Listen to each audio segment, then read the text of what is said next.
Well, despite popping up on the injury report this week with a knee issue, Drake Maye says he is feeling good. And Patriots offensive coordinator Alex Van Pelt says his QB1 looked good in practice Friday. And the rookie's set to make his second start in London against the Jags on Sunday morning here in the United States. Running back Ramondre Stevenson, he is perhaps the most interesting name on the injury report for the Patriots ahead of the game in London after missing 5 straight practices with a foot injury.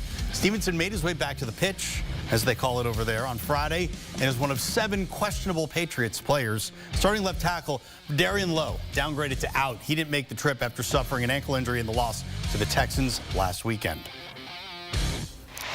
We've got some last-minute news and notes from the NFL as the weekend fast approaches. We say hello to CBS Sports NFL writer Tyler Sullivan. Tyler, Drake Maye, the whole knee thing kind of came and went. The rookie did fill up the stat sheet in his first career start, for better or worse. What's his outlook for start number 2 in London against the Jags?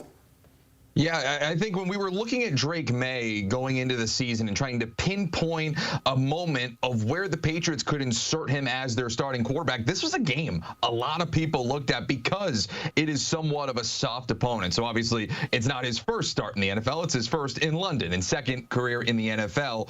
And I think that this is a very interesting spot for him because the Jaguars defense just isn't anything to write home about abroad or back here in the United States.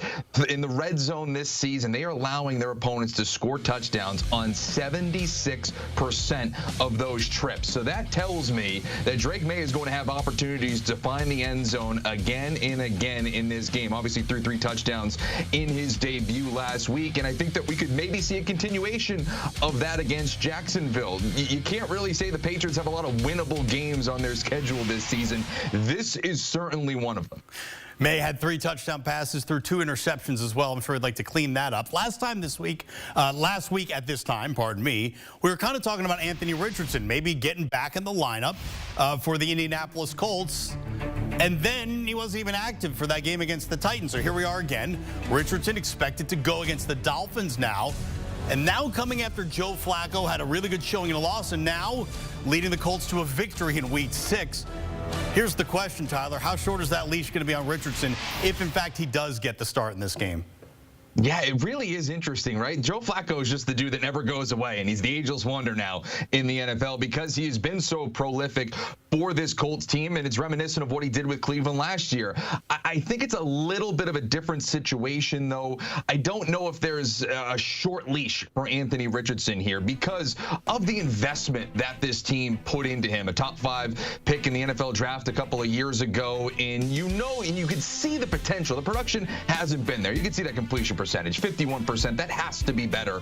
And more importantly than that, Anthony Richardson needs to finish games and stay healthy. That's a huge piece to this equation for Indianapolis trying to figure out what they have in their former Florida quarterback that they drafted last season.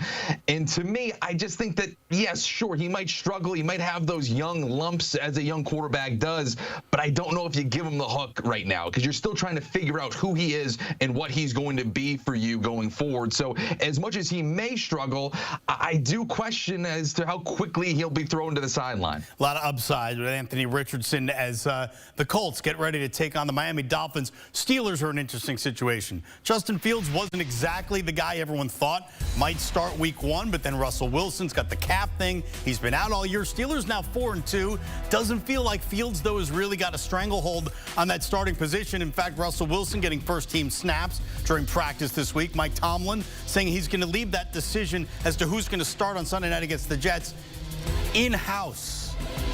In-house, he says. We will find out eventually. Look, what's different about the Steelers offense if Russell Wilson, as most people seem to believe, is going to make his first start for the Steelers Sunday night?